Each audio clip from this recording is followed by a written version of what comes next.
He left me with nothing, until I found the letter that changed everything. The night everything unraveled. The storm began long before the first drop of rain touched the windows. It started inside Liam, quiet, heavy, and impossible to ignore. He had always believed that the past was a closed door, locked and sealed by the people who came before him. But tonight, that door cracked open with a sound he could almost hear, a tearing in the fabric of his carefully constructed life. He sat alone in the dim glow of his apartment, the faint hum of the city outside barely reaching him. The letter lay on the table in front of him, aged, yellowed, and trembling slightly with the airflow from the open window. It had arrived that afternoon in a plain envelope with no return address. The handwriting on the front was unmistakable. He hadn't seen it since he was 11 years old. His mother's handwriting. Liam stared at the letter for nearly an hour before touching it. Every memory of her felt like a fragment of a half-forgotten dream. Her soft voice, the scent of vanilla and cedar, the way she always told him that truth was heavier than secrets. She died when he was still too young to understand the weight of that sentence. And somehow the letter had found him now. When he finally unfolded the fragile paper, the ink seemed to pulse against his skin.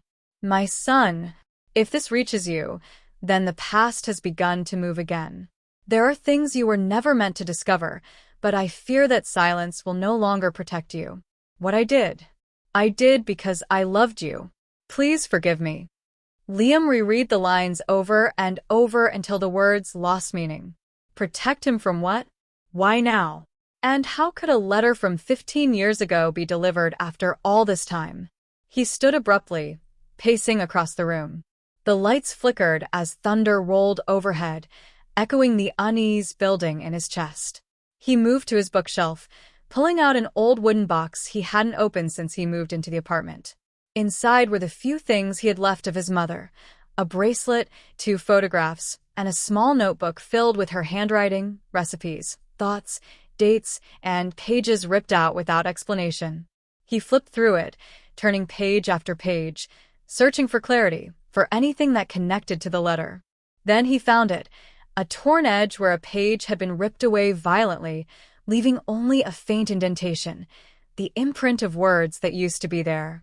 Like a ghost of meaning. His pulse quickened. The imprint showed just enough to read. "If anything happens to me, he will look for." The sentence ended abruptly. "He," Liam whispered, gripping the notebook tightly. "Who is he?" The storm outside intensified, wind slamming against the glass. The room seemed to shrink around him as panic threaded itself through his thoughts. His mind raced back to the last memory he had of his mother, her rushing him into a car, her trembling hands, her eyes constantly scanning the rearview mirror. He remembered her whispering, "Don't look back, baby. Not tonight." He had always believed they were running from debt collectors, maybe a bad relationship, something ordinary and tragic. But now it felt much larger. A sudden knock on the door jolted him. Sharp. Precise. Not hesitant like a neighbor's knock. Liam froze. No one ever visited him unannounced. He closed the notebook slowly, silently. The knock came again 3 times, the same rhythm. He walked quietly to the door, peering through the peephole. His stomach dropped. A man in a dark coat stood in the hallway, his face half hidden under the shadow of the flickering light. But even in the dimness, Liam could see the unmistakable intensity in the man's eyes, cold, searching, determined. He stepped back, heart pounding. Another knock. "Liam Turner?" The man's voice was deep, controlled. "I need to speak with you. It's urgent." Liam didn't answer, didn't move. "I know you received the letter today," the man continued. "We need to talk about your mother." His blood ran cold. How could this stranger know about the letter? Who was he? He looked at the window 4 stories up. No escape there. The back door to the building? Too far. The man seemed like someone who didn't mind breaking doors down if he had to. Then he heard it. The metallic click of something sliding into the lock. He was trying to open the door. Liam snapped into motion, grabbing his phone and the letter. His mind screamed at him to run, hide, fight. Anything except stand still. He rushed to the bedroom, locking the door behind him. The noise from the hallway grew louder as the front door finally swung open. The man entered the apartment. Footsteps. Slow. Calculated. "Liam," the stranger called, voice calm but chilling. "You're in danger you don't understand. Your mother tried to protect you, but her time ran out. Yours is running out now." Liam backed against the corner of the room, breath shaking, heart thundering so loud he was afraid the man could hear it through the walls. The footsteps stopped right outside the bedroom door. A beat of silence. Then, softly, "You don't know the truth yet, but you will. And when you do, everything will change." The doorknob turned. Liam held his breath. And the chapter ends here. The shadow in the records. The morning light seeped weakly through the blinds, drawing pale stripes across Noah's living room. He had barely slept. Every time he closed his eyes, he saw the same image. The signature at the bottom of the adoption file. Not his mother's. Not his father's. A third name. One he had never heard before. Lucas Harland. That name clung to his thoughts like a hook he couldn't shake loose. He sat on the couch, elbows on his knees, holding the document as if it might vanish if he loosened his grip. There were too many things that didn't align. His mother had always told him he was born in a small clinic in another state. She had insisted there were no complications, no oddities. It was a simple birth, a normal beginning. But there it was, a signed statement indicating a formal transfer of custody. A legal adoption Noah had never been told about. And beneath the signature line was a stamp from a facility he didn't recognize, Ford Center for Youth Development, dated 28 years earlier. A date that did not match his birth certificate. He checked the file again, his heartbeat pressing heavily in his ears. The stamp date was 2 months before the birth date he had always believed was his. "How is that even possible?" he whispered. His breath felt thin. He stood, pacing the small apartment, trying to force rational explanations into order. Maybe it was a clerical error. Maybe the papers were misfiled. Maybe Lucas Harland was an old family friend who helped his parents in some legal process. Anything seemed more plausible than the possibility forming in his mind. Still, the truth kept clawing at him. His parents had lied to him about something fundamental. He grabbed his backpack, stuffed the documents inside, and headed for the door. If anyone could help him make sense of all this, it was Ava, his childhood friend turned investigative journalist. She'd always had a knack for seeing patterns others missed, and she never sugarcoated the truth. When she opened her apartment door, her expression shifted from casual to alert the moment she saw his face. "Okay, something's wrong," she said, stepping aside. "Get in." Noah handed her the folder, without saying a word. Ava took her time reading, her brow tightening with every page she turned. When she finally looked up, her eyes were sharp, serious, the way they got whenever she uncovered something dangerous. "Noah, this isn't a mistake," she said. "This is deliberate." He swallowed hard. "Then tell me what it means." "Because I'm losing my mind." Ava sat at her desk, typing into her laptop, cross-referencing the facility listed on the documents. "Ford Center," she murmured. "This place was shut down almost 20 years ago. Multiple lawsuits. Allegations of medical misconduct. Illegal trials on minors." Noah froze. "Trials? Ava, I don't understand." She clicked another link, her face darkening. "You're not going to like this," she warned. The center wasn't just a youth development facility. It was connected to a private research program, one that received undisclosed funding from multiple corporations. The official reports say they specialized in child behavior studies. "What does that have to do with me?" Noah asked, but his voice felt thin, distant.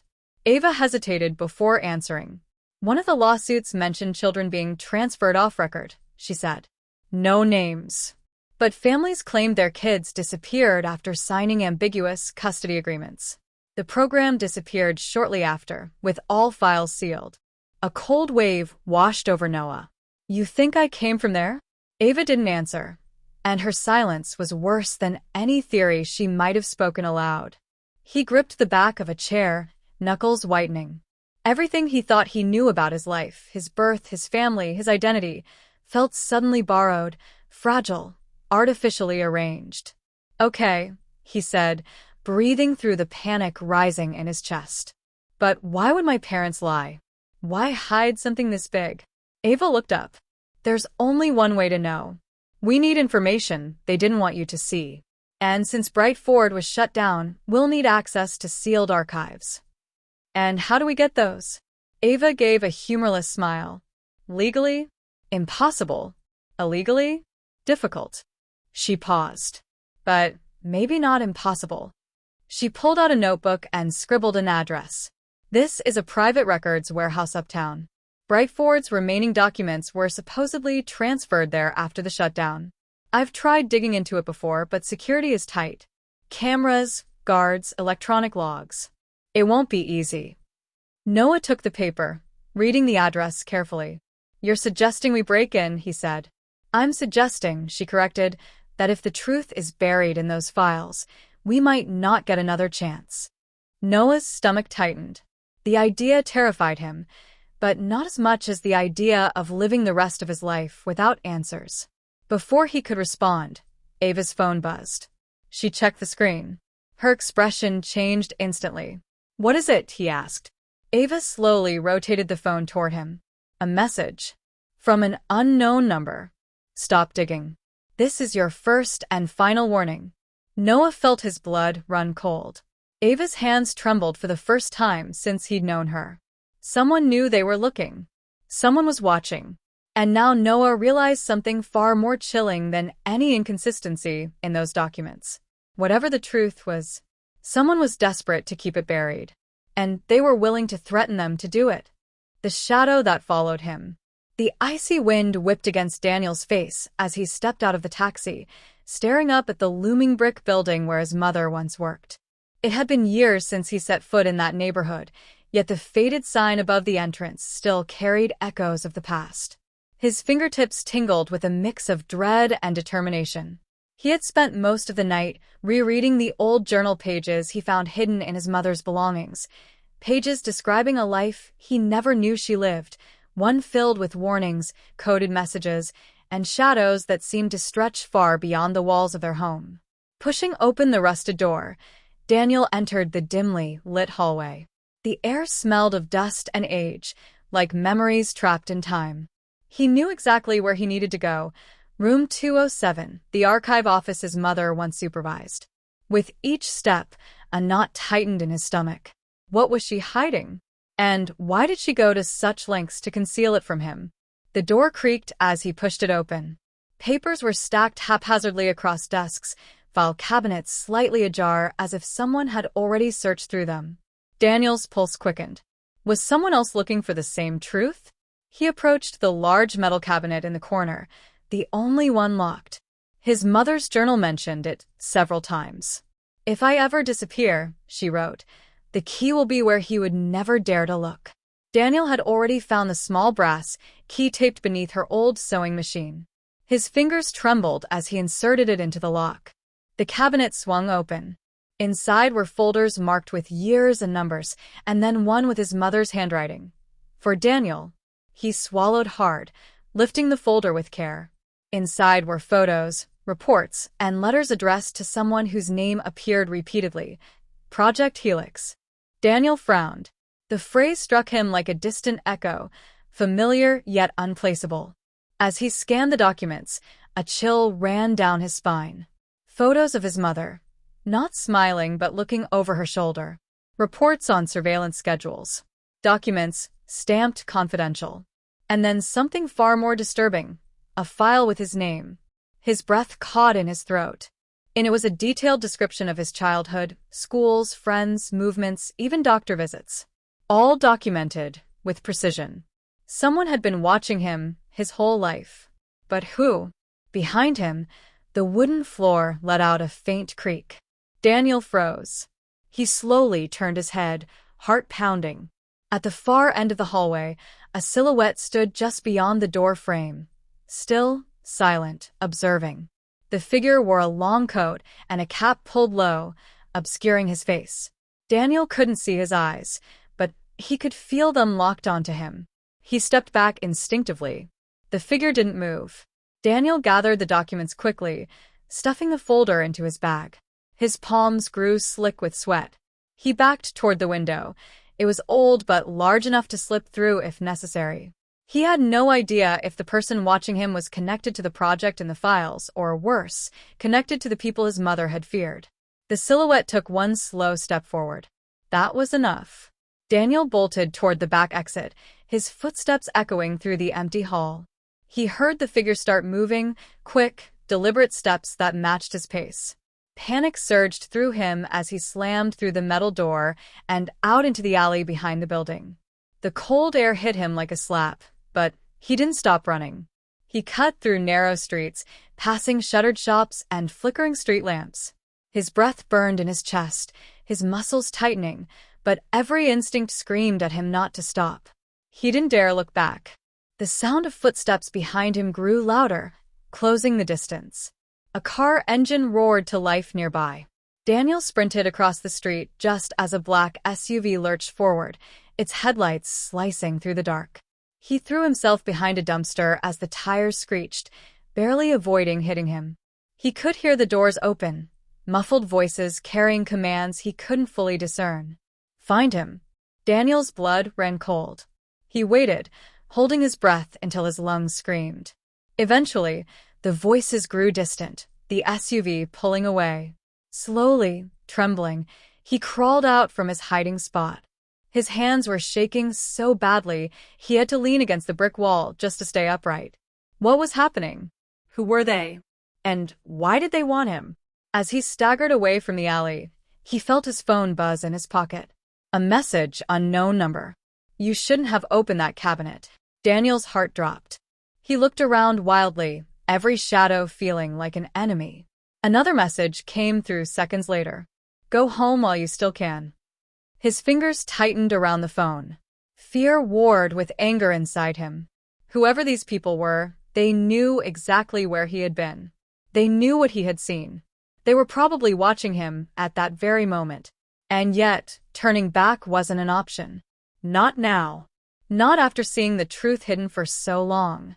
He wiped the sweat from his brow and forced himself to keep walking, blending into the crowd at the bus stop. He didn't know where he was heading next, but he knew one thing with absolute certainty. Whatever his mother had been running from was now coming for him, and they were closer than he ever imagined. The shadows that followed. The night felt unnaturally quiet as Ethan drove back home, Helena's revelations pounding in his mind like distant thunder. Even with the heater on, a cold shiver ran along his spine every few minutes, each time he replayed her voice saying he wanted you. He gripped the steering wheel harder, trying to force his breathing into something normal, but normal wasn't an option anymore. Not after learning that the man who raised him might not be his real father, and that the man who was his father might have been hunting him since childhood. When Ethan finally pulled into his driveway, the street looked different. The houses were the same, the lights the same dull amber glow, but something in the atmosphere felt wrong, like the air was waiting for something to happen. He stepped out of the car and scanned the sidewalk. A parked SUV he didn't recognize sat under the street lamp, windows too dark to see inside. His pulse jumped, but he forced himself to shrug it off. Coincidence, he told himself, though the word tasted like a lie. Inside the house, he locked the door behind him and leaned his forehead against it. The silence felt heavier than usual, broken only by the faint hum of the refrigerator. His hands trembled as he walked to the table where he had left the documents. The identity card, the old newspaper clipping, the photos, they were still there, but something looked off. The arrangement wasn't the way he left it. One of the photos had been flipped over, face down. His stomach tightened. Someone had been in the house. He scanned the living room, then moved slowly toward the hallway. No open windows. No broken locks. No sign of forced entry. But he couldn't shake the feeling of being watched. He grabbed the nearest object that could serve as a weapon, a metal candle holder, and continued down the hall. Before he reached the office door, his phone buzzed aggressively in his pocket. He jumped, nearly dropping the candle holder. When he looked at the screen, his chest froze. A message from an unknown number. Stop looking, Ethan. His mouth went dry. Another message came immediately after. I warned your mother once. I won't warn you again. His heart pounded so loudly, he could feel it in his fingertips. He backed away from the hallway and returned to the living room, pacing, thinking, trying not to collapse under the pressure. His fingers hovered over the Call Mia contact on his phone, but he hesitated. If someone was watching him, if someone was following him, he couldn't risk pulling anyone else into this. He lowered the phone, but it buzzed again. This time, a picture. Ethan's blood turned to ice. The photo was of him, taken just 30 minutes earlier, standing on Helena's porch. The camera angle suggested it had been taken from a car across the street. Someone had followed him. Someone had been watching the entire conversation. His breathing quickened. His legs felt weak. He sat down heavily on the couch, gripping the phone like it might burst into flames. He zoomed in on the image. The timestamp confirmed it. He had been photographed just moments after knocking on his aunt's door. How long have they been watching me? What do they want? Is he, my biological father, behind this? He tried to steady his hands enough to type a response, but before he could, the screen lit up again. You're opening doors that were meant to stay closed. He stared at the message, unable to swallow, unable to breathe. Every instinct in him screamed that this wasn't a bluff. This was someone who knew exactly what he was doing, exactly where he was going, and exactly what he had already discovered. His eyes drifted back toward the office, the place where the documents lay in disarray. He forced himself to walk back inside, each step heavier than the last. He flipped the fallen photo over. It was a picture of his mother holding him as a toddler, taken in a park. Behind them, barely visible, stood that same man in the gray coat, the man who appeared in photo after photo, year after year. But this time, something new caught Ethan's attention. A reflection. Behind the man in the gray coat, in the glass of a distant shop window, was another figure, blurry but unmistakable. A woman. But not just any woman. She looked almost exactly like Mia. Ethan blinked, stunned. It couldn't be her. The photo was more than 20 years old. But the resemblance was uncanny. Same posture, same hair, even the same tilt of her head.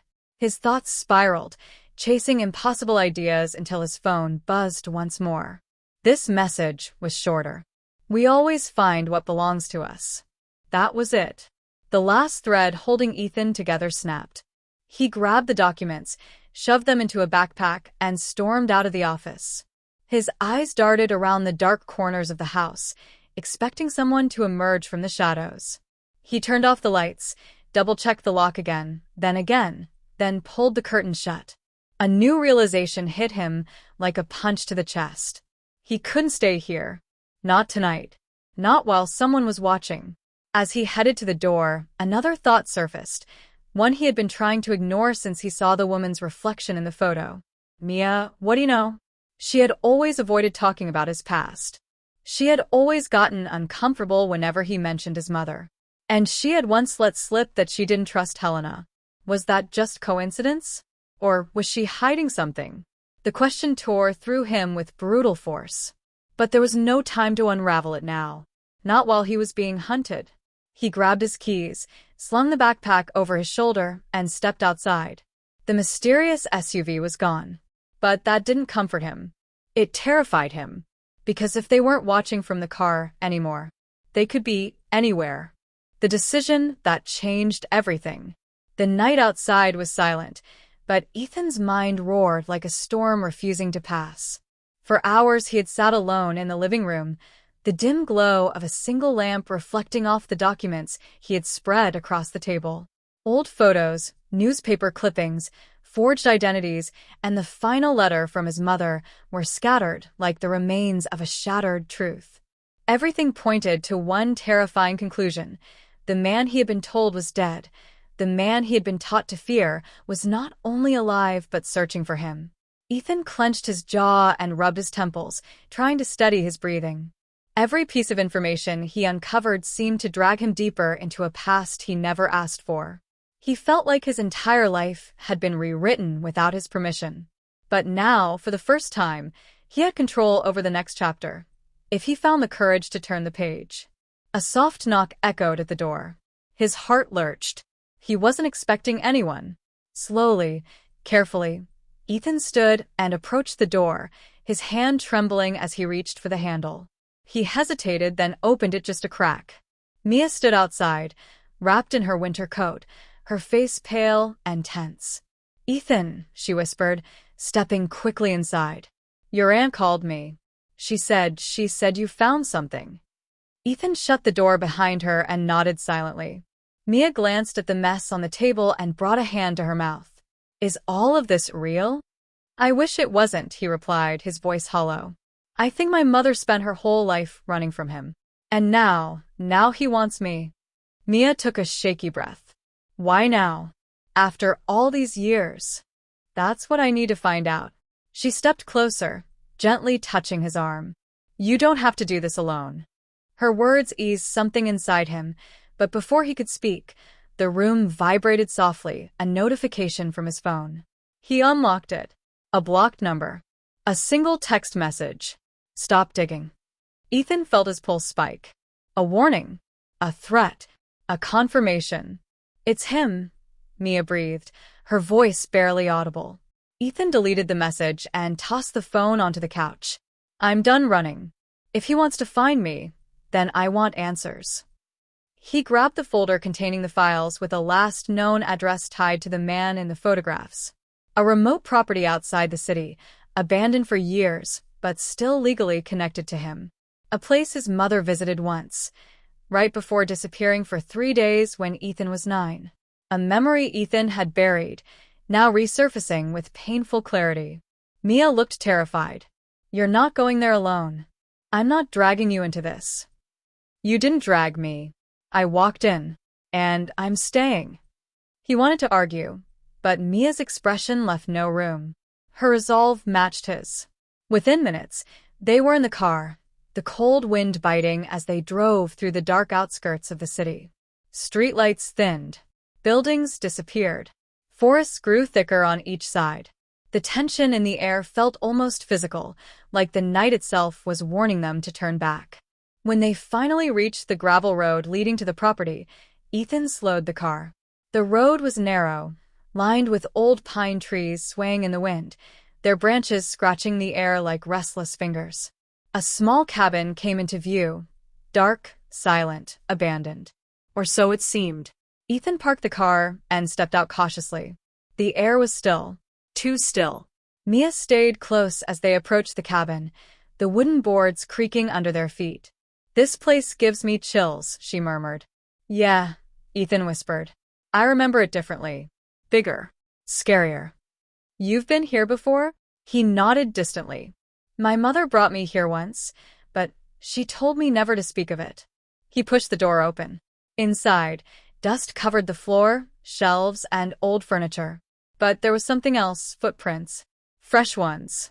Leading toward a room in the back. Mia grabbed his sleeve. "Ethan, someone is here." Before Ethan could respond, a voice came from the shadows. "You grew up." Ethan froze. A man stepped forward, older than the photos, hair graying at the temples, a scar across one cheek. His presence filled the room with a quiet, calculated danger.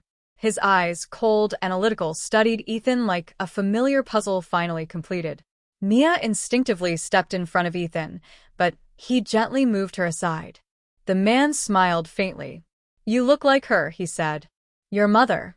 Always fighting storms that weren't hers to fight." Ethan's throat tightened. "You have no right to talk about her." "No right?" the man repeated calmly. "I loved her. She ran from me." "You hunted her," Ethan snapped. "You made her hide from you. You made her lie to me." The man stepped closer. "I protected both of you. She misunderstood my work." "Your work? That's what you call ruining our lives." The man sighed as if speaking to a child. "There are things you don't understand. And I don't care anymore," Ethan shot back. "I'm not running from you." For a moment, silence clung to the room like fog. Then the man's expression sharpened.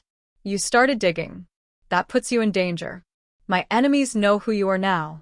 If you keep going, if you keep asking questions, I won't be able to protect you." Ethan's pulse hammered. I don't need your protection. Whether you want it or not, the man said softly. You are part of this. I'm nothing like you. No, the man whispered. You're more like me than you realize. Ethan stepped forward, his voice strong. Here's what I do realize. I choose my life. Not you. Not your enemies. Not your past. If you come near me again, or near anyone I care about, I promise you'll regret it. For the first time, the man's expression shifted, just slightly. Not fear. Not anger. Something more complicated. Regret. He nodded once. You're stronger than she thought. Get out, Ethan growled. The man stepped back, his eyes lingering on Ethan with a strange mixture of pride and sorrow. You may hate me now, he said quietly, but one day you'll understand why I did what I did. He turned, walked past them, and disappeared into the darkness outside before Ethan could say another word. The silence that followed felt heavy as stone. Mia touched Ethan's arm gently. Are you okay? He let out a long, shaking breath. No. But I think I will be. They walked back to the car together, the weight of the confrontation settling in. Ethan looked at the cabin one last time, an ugly symbol of a past filled with fear, confusion, and lies. But now, for the first time, it no longer controlled him. He closed the car door, exhaled deeply, and whispered, I'm done being a secret. And as they drove away, the first sliver of dawn appeared on the horizon, subtle, pale, but unmistakably there. A new beginning. Finally his.